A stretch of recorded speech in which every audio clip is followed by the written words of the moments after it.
The fire lit up the night sky, flames swallowing the little home that Marcus Brown had spent years building with his own 2 hands. He stood in the street, helpless, watching everything he owned, every memory, every photo, turn to ash. And as neighbors whispered in shock, one figure watched from across the road, arms folded, lips curled into a smirk. Karen Mitchell, the self-proclaimed queen of the HOA, thought she had won. What she didn't know was that Marcus wasn't just any man. And the next time they saw each other, the roles would be reversed. Marcus Brown was a respected man in his community. A decorated veteran, a single father, and, though most didn't know it, a newly appointed judge for the county court. But to Karen Mitchell, none of that mattered. She hated Marcus from the day he moved into the quiet suburban neighborhood. His lawn was too different. His holiday decorations were too flashy.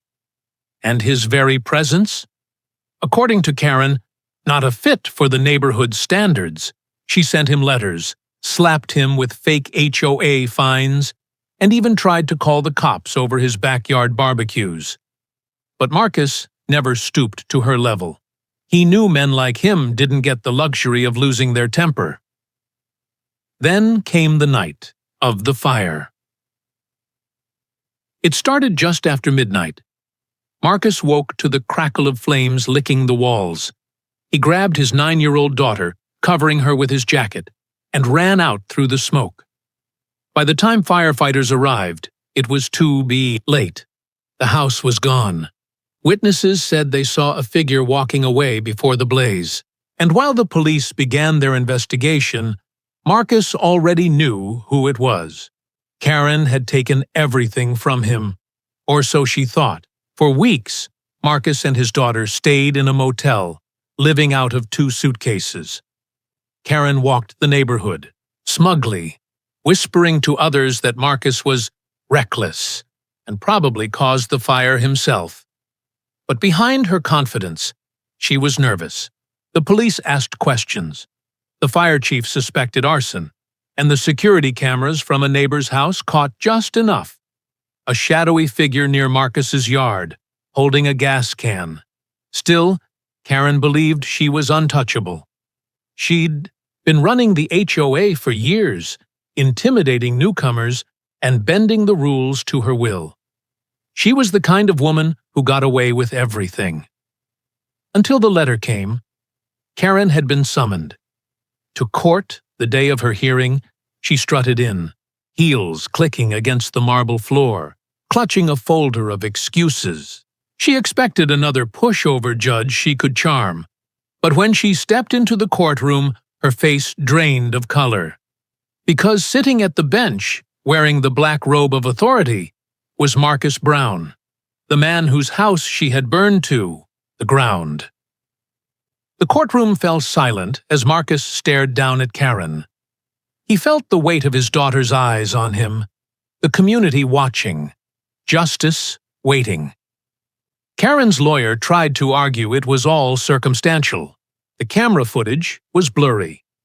The gas found in her garage was coincidental. She claimed Marcus was out for revenge.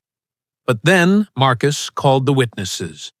A neighbor testified she saw Karen lurking near Marcus's driveway the night of the fire. Another revealed Karen had bragged days before that she was going to teach him a lesson.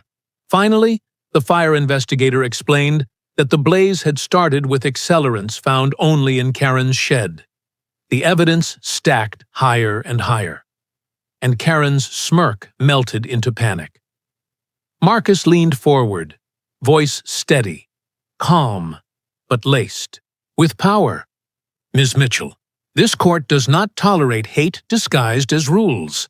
You didn't just destroy property. You endangered lives. My daughter's life. And the law will not look the other way. The verdict came swift and heavy. Karen was found guilty of arson, reckless endangerment, and hate crimes. The woman, who once ruled the neighborhood with intimidation, was led out in handcuffs. Her reign over the HOA ended in shame. Marcus's community rallied around him. Neighbors raised money to help rebuild his home.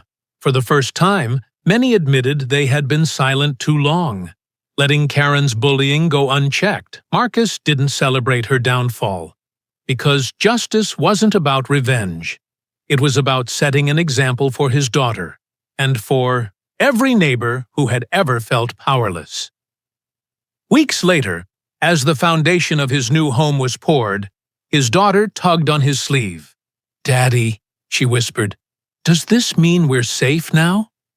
Marcus looked at the rising walls of the house they'd build again together.